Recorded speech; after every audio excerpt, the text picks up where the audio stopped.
Alright, so this is Pythagorean Theorem notes and the distance formula. Showing you this. I want to first talk about it. So distance formula, that's the formula I gave y'all with the Unit 1 dictionary. The D equals. I rarely, after I show you today and we use it a little bit during this unit, I rarely use this formula after that during the year. I actually all the time use the one on the back, the Pythagorean theorem. I'm going to show you both. If you prefer the distance formula, you can always use it. But most of my kids gravitate towards the Pythagorean theorem because it's just a little bit easier and they both accomplish the same goal at the end of the day. Only thing with Pythagorean theorem is if your stuff is not on a graph, like number 1 here and number 2, you may have to put it on the graph real quick. But once you put it on the graph, it's easily to do Pythagorean. So, I'm going to give you both of them today. You can make your choice as you want. I don't care which one you use as long as you get your stuff right. But I'm just making suggestions. I can't, ultimately at the end of the day, I can't force you to use one over the other. I'm just telling you what I think is easier. So the distance formula is used to find the distance between 2 points. And you see the 2 points, x1, y1, and x2, y2. I should be familiar with that from when we did our midpoint stuff. And that's the other thing I need to mention before we start too. I got to kind of switch your brain over. So Thursday and Wednesday, when we did midpoint and endpoint, we were using a segment and we were finding the middle of a segment, or they gave us the middle of a segment and we were trying to find the end of that segment. This situation is a little bit different. They give you a segment and they just want to know the length of that entire segment, whether it be on a graph or they give you coordinates. It's basically just a distance. Your answer, unlike with the midpoint and endpoint stuff, won't be a coordinate. Your answer will just be one number. It'll be a length. It'll be a distance. This is the difference between what we did the other day and today. You need to switch your brain over a little bit and think about it that way.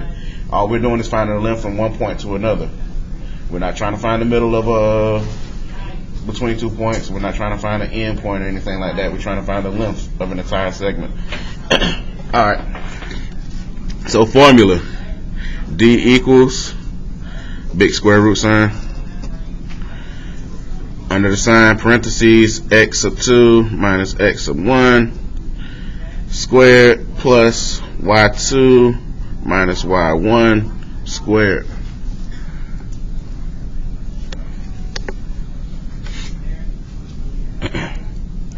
After that, well, that ain't nothing after that. That's the formula. So then from there, we're going to use that and solve some of these problems down below.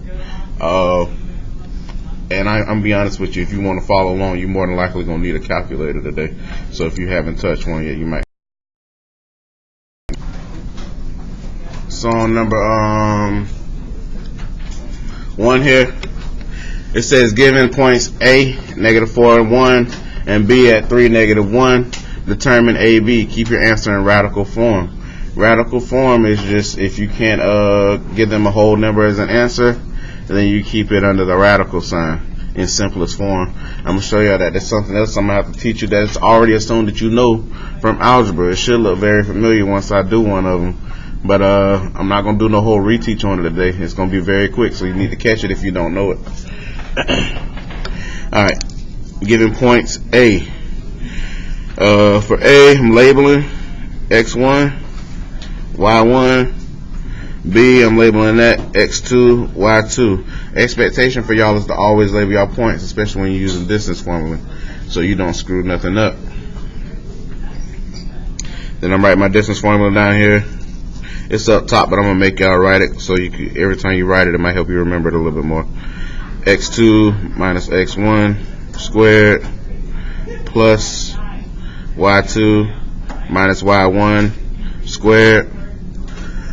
Then after that, we're plugging in our numbers based on the way we label. Make sure you plug your stuff in right. Understand that there's minus signs are in between the x's and y's already. You don't drop those off, and you don't make the other minus sign on the number it disappear either. Write it the way it's supposed to be written. So it's D equals under the square root. In my parentheses, my x2 is 3. Then my minus sign. And then my x1 is -4. So I'm going to put an extra set of parentheses, -4 parentheses squared.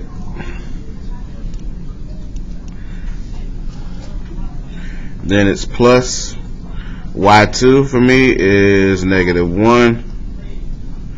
And then it's minus sign, and then my y1 is 1. And that's squared. Alright, once you get to this point, this is what most kids mess up at anyway, I'm gonna be honest with you, using distance formula. A lot of y'all signs be all off, it look all weird. You gotta follow you gotta label correctly and just pull your stuff correct. Then after that, parentheses first on both of them. In parentheses in the first one, I got 3 minus -4. I don't know if anybody taught y'all that, but when you have double negatives like that, what are you really doing? You're adding, right? I almost think of it as just drawing a plus sign right there. Just this is addition, so it's 7 squared, and then over here it's -1 minus 1. That's going to give you -2 and squared. And then from there, I go line by line just so you don't miss nothing. Square root again. I hope you noticed that I haven't dropped my square root sign off. You don't drop anything off until you use it. A lot of kids' problem too when they do this. By the time they get to the bottom, the square root sign just disappears and they ain't even used it yet. Here, it's 7 squared, which is 49. And then -2 squared. Anytime you square a negative number, it's going to turn positive. It's like multiplying a negative times a negative. You want that to happen here anyway. -2 squared is going to be +4. Then from there, D equals square root of 53. And your calculator, if you're using a calculator, if you want to square root that, if you're using mine, you put the number in first, 53, and then the square root button is right here for us if you're using my calculator. You get the decimal 7.28. I cannot write that decimal because they didn't ask me to leave my answer in decimal form. They told me to simplify a radical. So if it don't come out to a whole number, I need to give them a simplified radical. In this case, 53, there's no multiples of 53 that I can break 53 down into to simplify this radical. So this is simplified as this one's going to get. It's going to be a square root of 53.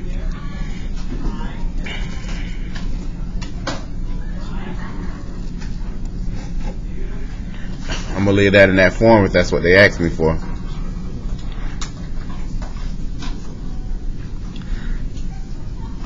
Number 2, same situation. It's just worded a little bit differently. I really want y'all to notice between just the first sentence in 1 and 2. Number 1, it said given these points, determine AB, the length of AB. Number 2 says find EF given point E at -7, -2, and point F is at 11.3. These are the same questions. We just worded them differently. We do that too a lot of times because y'all need to see stuff worded different and understand that it's asking the same thing. It's just switched around a little bit. Because y'all get to the test, get confused, act like you don't know how to do something because it don't look exactly how you saw it in your homework. So a lot of times y'all see on our notes and stuff, we word a lot of stuff differently on purpose. It's asking the same question though. We're just trying to prepare you for the fact that you're going to read stuff sometime. It's going to ask a question a little different, but it's asking the same thing.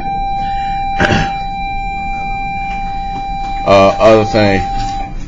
On number 2, instead of saying leaving radical form, it's asking around to the nearest hundredths. I don't want to get into no whole rounding lesson today too. I'm going to show you really quickly, but y'all all should know how to round. We'll talk about that when we get to the end of this one though. Label first. X1, Y1, X2, Y2. Formula D equals square root, big square root sign. Parentheses X2 minus X1 squared plus Y2 minus Y1 squared. I'm going to zoom in, sorry.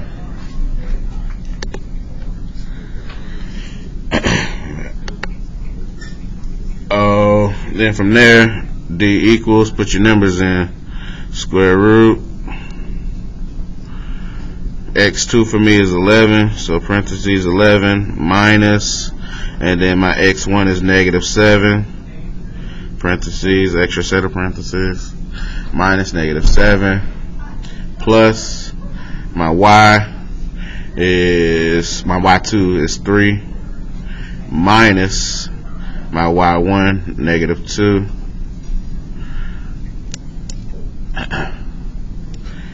next line I'm doing the parentheses. In there's 11 minus negative 7. It's really saying 11 plus 7. 18 squared plus, and then in this one is 3 minus negative 2. It's really saying 3 plus 2. It's 5 squared. Then after that, do the actual squaring. If you notice, I'm following the order of operations, doing parentheses, then I'm doing exponents, then I'm doing my addition, and the last thing I do is square root everything. What's that? 324. I'm assuming y'all know how to square a number, right? You just take that number and multiply it by itself. I didn't think I had to teach y'all that, but I mean, if I need to mention that, maybe I do. Okay. 5 squared is 25. Add that together, you get square root of 349. And then this one asks for a decimal, so we can actually take the square root of this and get a decimal.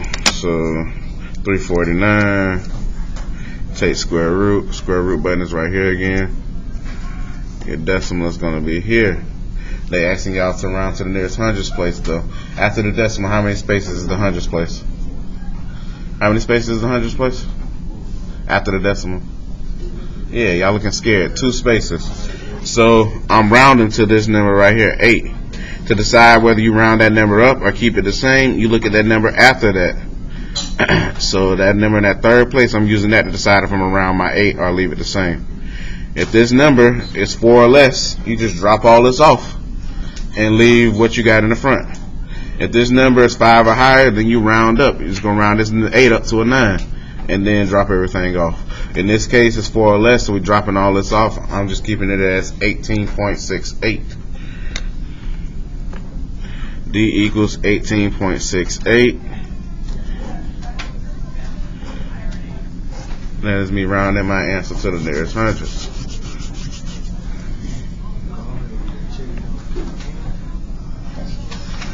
Alright, so number 3, the next one. Similar situation, is just that it's on a graph now. That's how y'all gonna see it most of the time anyway. We like to put stuff on a graph for you. Wait for this bell. It says find the distance between the 2 points on the line on the graph.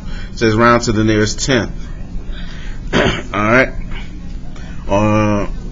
These 2 points, trying to find the distance between them. To find the distance, we first need to know where those 2 points are located. I ain't gonna bother that, man. Let's see, give me these 2 points, man. Where's M at?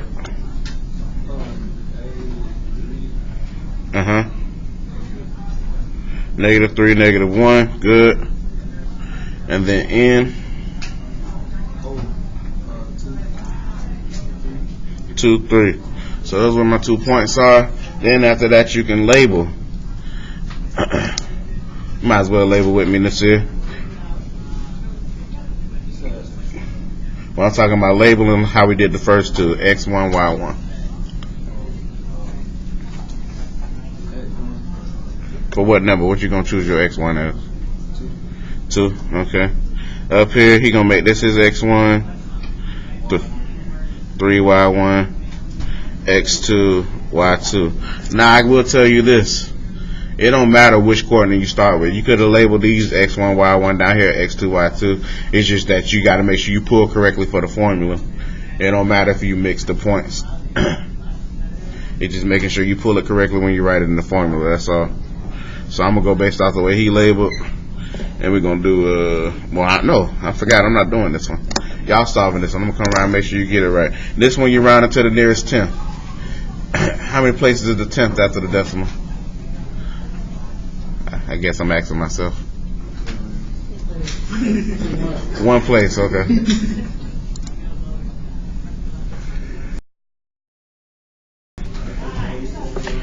Alright, look at it, number 4. Let me zoom out a little bit. Number 4, it says a triangle LMN is shown on the coordinate grid below.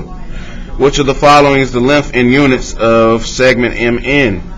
So segment MN, y'all see that segment. One thing I want you to notice, I'm going to mention this beforehand, and then I'm going to mention it later on too. And this is the reason we use distance formula too, or Pythagorean theorem. So it's a triangle on the graph. If I want to know the length from M to N, I can't just count that. I hope you know that. It's on there slanted. I know you think you can count slanted boxes, but you can't. You can count the vertical and the horizontal stuff. Like if they want to know the distance from L to N, that's easy for me. I can just count that. I don't need to use distance. You could if you wanted to, but that'd be a horrible waste of time where you could just count 1, 2, 3. If you do the distance formula, you're going to do all that just to get the answer of 3. Same thing for L to M. That's on there vertically. I can count that as well. Alright. We use distance formula with situations like this. We got something slanted on a graph and you need to get an accurate number for your distance. A lot of time when you're doing a slanted side or something that's slanted on the graph, you're going to get a decimal or something. It's not going to be a whole number.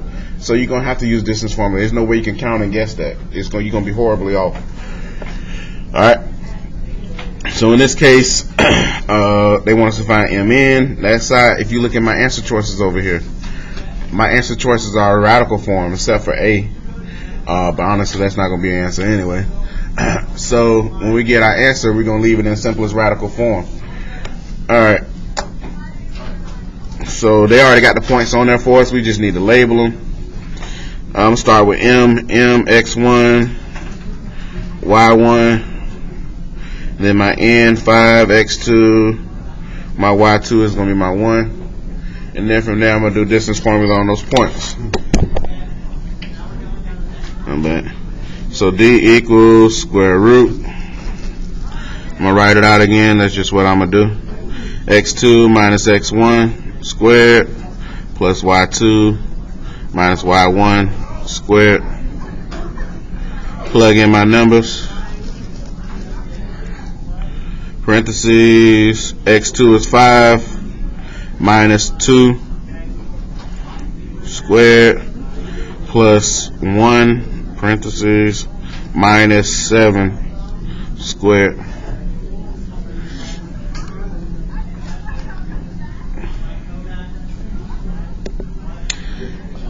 Alright, then from there, doing my parentheses, 5 minus 2 is 3 squared plus 1 minus 7 is negative 6, and that's squared. And then from there, do my exponents. Get 9 once you do 3 squared. And then on the other side, negative 6 squared is going to be positive 36. Then add those two together. D equals square root of 45.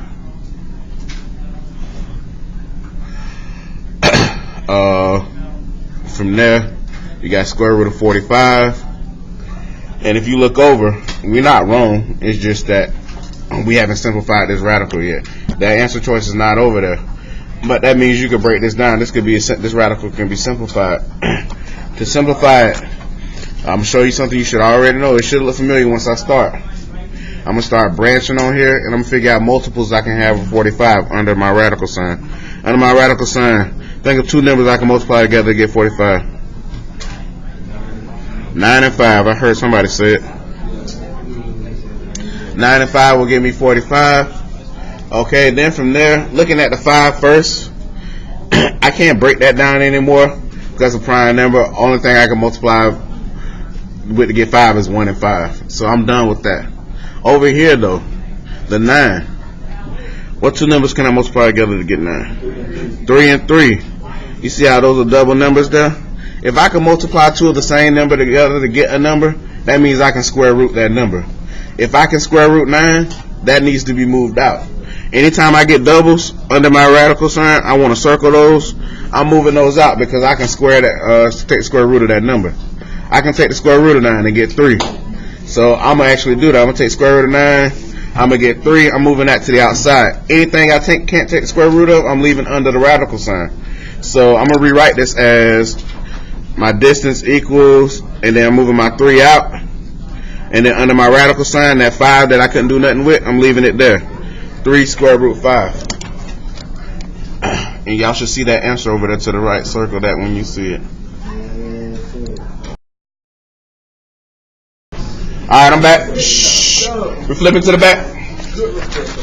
Get back right. Let's go. Let's finish this. On the back, Pythagorean theorem. Moving a little quicker too. Because Pythagorean easy. Pythagorean theorem. It is used when you want to find a missing side of a right triangle. So a missing side of a right triangle.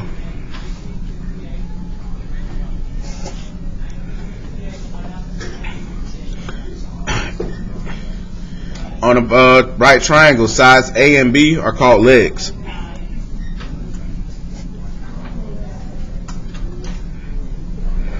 Side C is called the hypotenuse. Hypotenuse.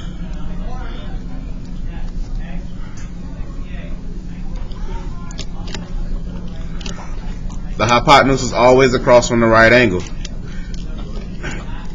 You should identify that first when you're doing your triangle. So let's talk about it first. Let me help you identify some stuff. So I always identify my hypotenuse first. It's just easy.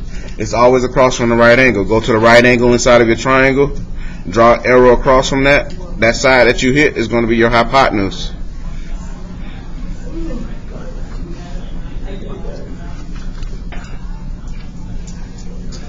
The other two sides are considered legs. Leg A is usually the shorter of the two legs, but it doesn't really matter. It's called a leg. Leg B is usually the longer of the two legs. It doesn't matter if you mix those, though. I'm going to show you why, because in the formula, those two are on the same side of the equation anyway. Alright. So for any right triangle, it is said that A squared plus B squared, it should be equal to C squared. Not should be, it will be, if you have a right triangle. So it's saying your leg squared, your short leg squared plus your long leg squared should equal the hypotenuse squared in any right triangle.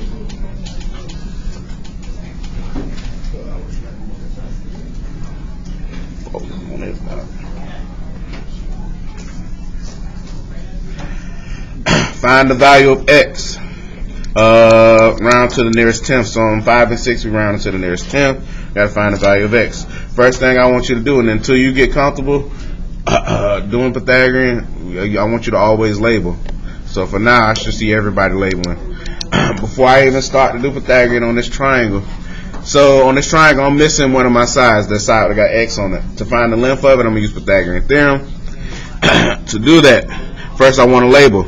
I'm going to my right angle. I'm going to draw an arrow across from that. That's going to tell me where my hypotenuse is. I'm going to label that C. It's important that you get that one right. Don't ever mix the hypotenuse up with the legs. If you do, when you do Pythagorean theorem, your answers are going to be wrong.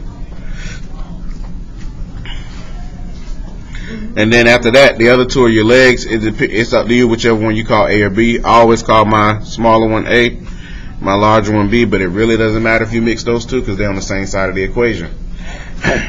The equation again is A squared plus B squared equals C squared. Alright. Then after that, you're putting in the stuff that you have. A is 8. 8 squared plus B is 13 squared. C is going to be my x side. X squared. Might let Connor in. After that, 64 plus 169 equals x squared.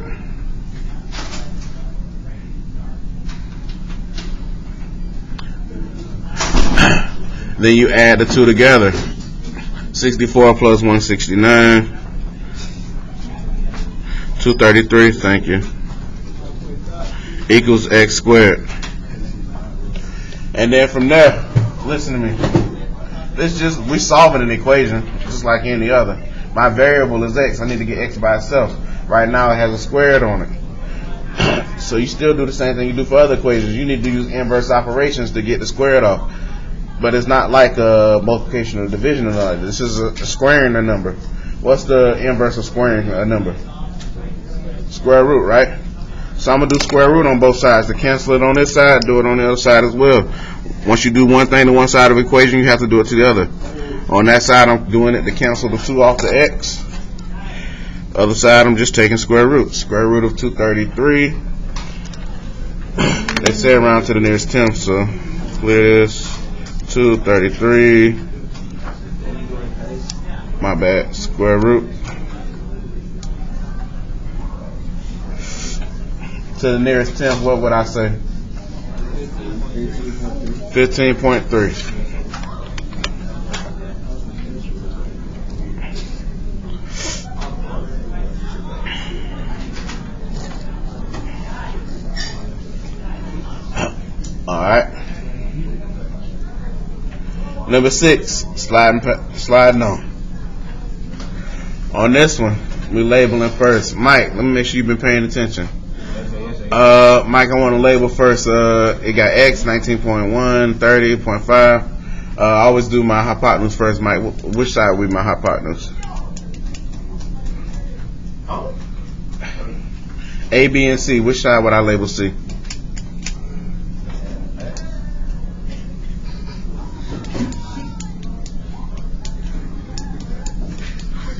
He's not the only one that think that. That's why I want to know. I know you know.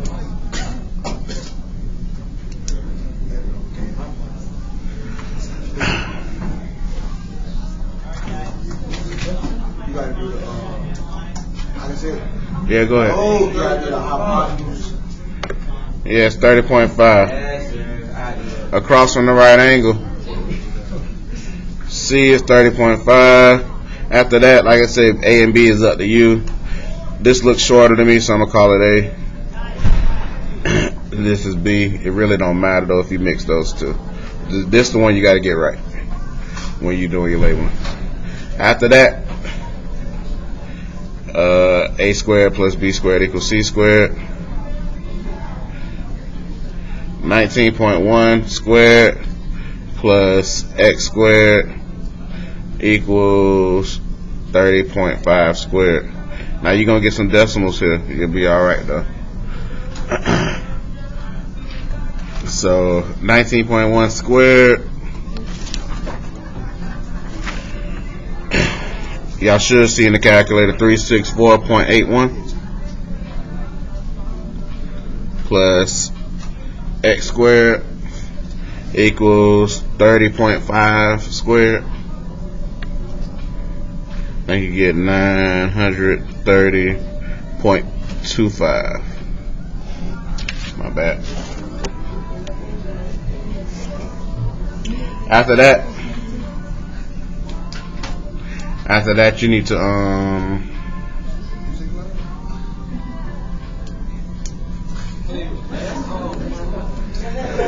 you need to solve for x, so you need to subtract 364 on both sides.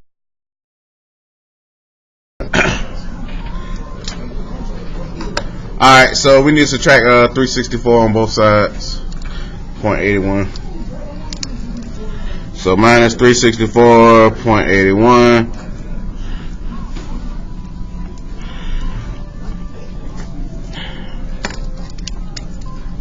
After that, x squared on this side you're gonna get 565.44. Then the last thing is to take square root again. Cancel on this side. Square root. X equals, what y'all got? You rounded correctly? So let's see. I don't believe you.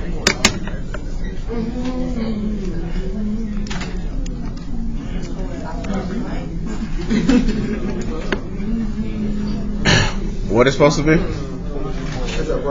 23.8. Once again, for those who don't know how to round, quick tutorial again. We round it to the nearest 10th, first place after the decimal. You look at that number behind that to the side. That number behind it is 7, which is 5 or higher. So we round it up. 23.8. No, there's people in here that don't know how to. It's okay though. You just better get better.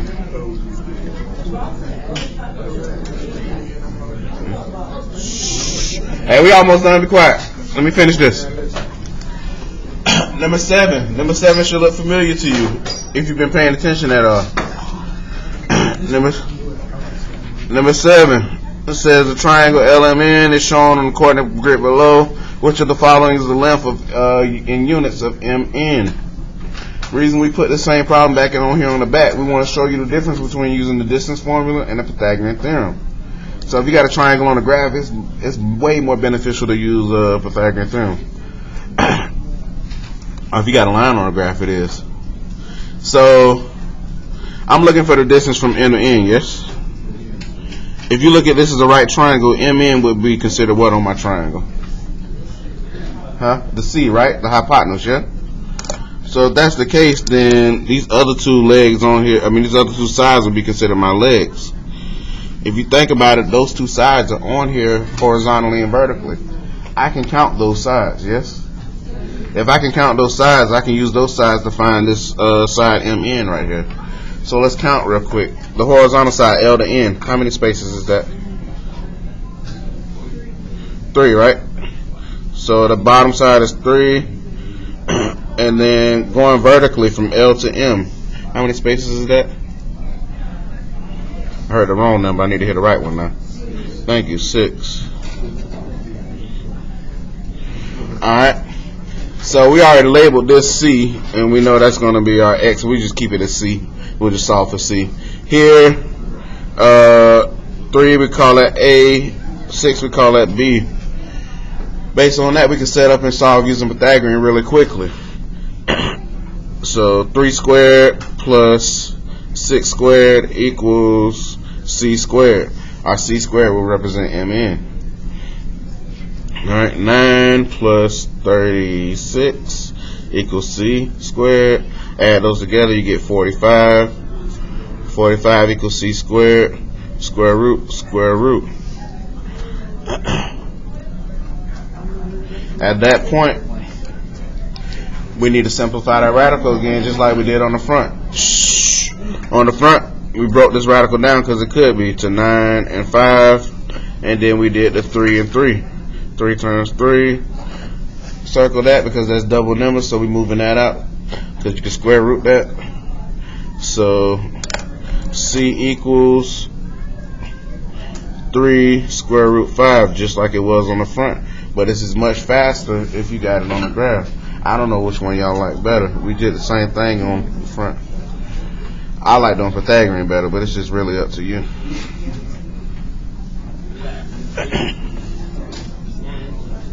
Alright. But for the Pythagorean, if your stuff is not on the graph, you might have to graph it. That's the only thing.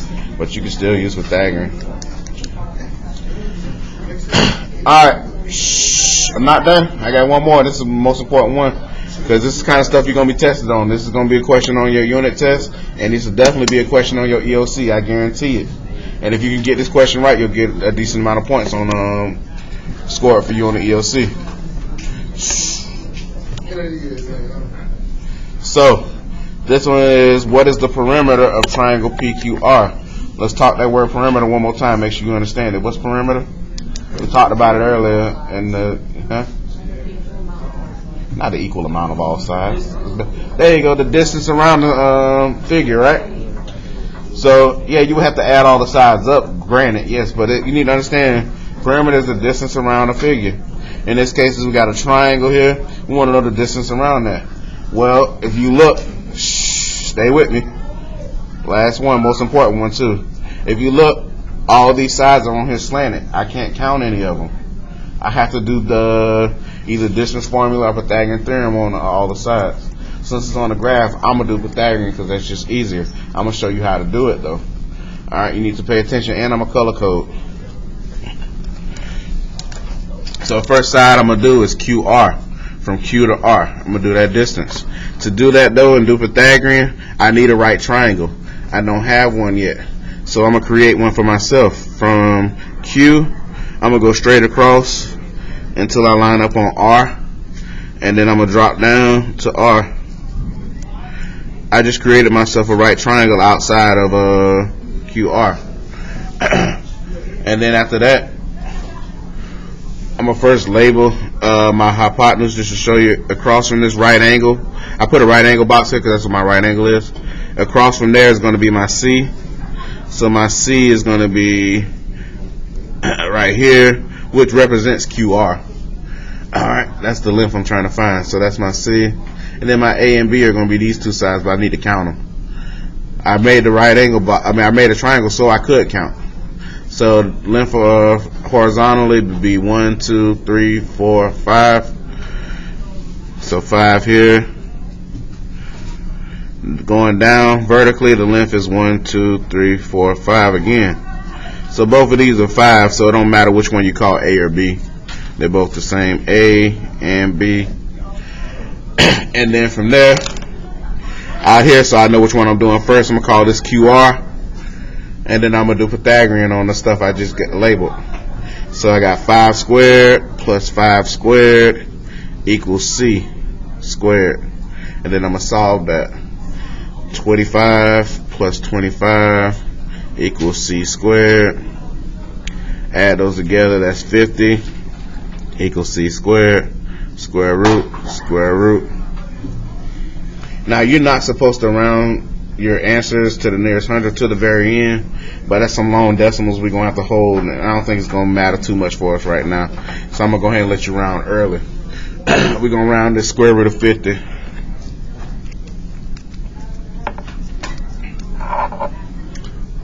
So 50 square root is going to be to the nearest hundredths place. What number am I going to write? 7 point what? 7.07.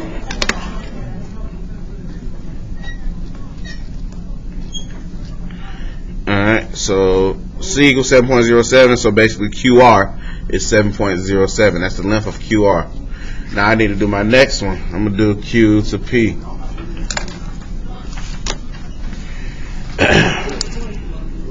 From Q to P, making another triangle. I'm going to go vertically first from Q all the way down to P.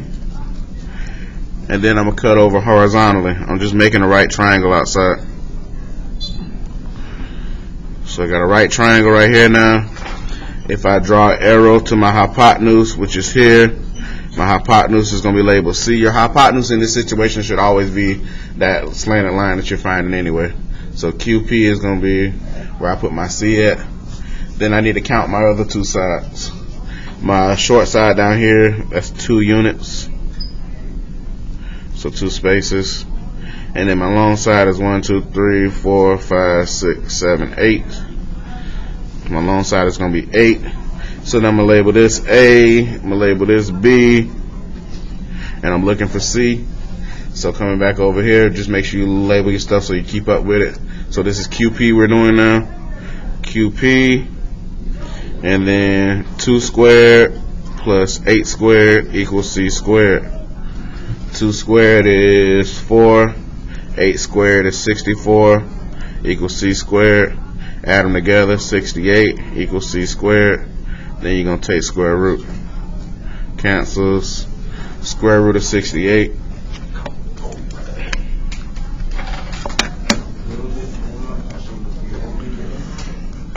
How you rounding that? 8.25, thank you. Equals C. So for QP, the length of QP for me would be 8.25. Now I need to find the length of the last one, PR. PR is from here up to here. It's my last triangle I'm making. Right triangle here. And then across from that is going to be my hypotenuse, which is C. Counting my other two sides, vertically is 3. Horizontally, if you count that, is 3 as well. So it don't matter which one you call A, which one you call B. Same stuff. Then after that, out here we're going to do PR. So PR is going to be 3 squared plus 3 squared equals C squared. 9 plus 9 equals C squared.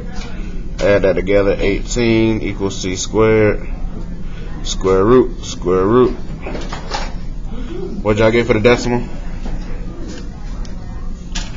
Somebody got it already? 18 square root 4.24. So 4.24 is the length of that last one, PR. Now that you have all three, you want to know the perimeter of the triangle, so you need to add all those together. So perimeter of triangle PQR, we need to add, so we're going to do 707 plus 8.25 plus 4.24. All we're doing is adding all three lengths we found. And the perimeter of the triangle PQR. What you got? Yeah. 19.56 if you add it correctly. That will be the perimeter of that triangle. Hope you paid attention to that. It's going to be expectation by next Friday. Yes, sir. Oh, while we at it, while I'm thinking about it, I'm thinking on Monday just to keep you on your toes. No, we're going to do a quiz on Monday. Keep you on your toes, man. Might as well. It'll be waiting on you when you come back Tuesday. When you come in Tuesday. Yeah, ain't no hide.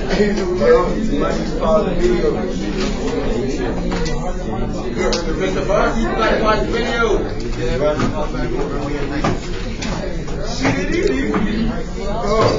Oh, Mr. Bus.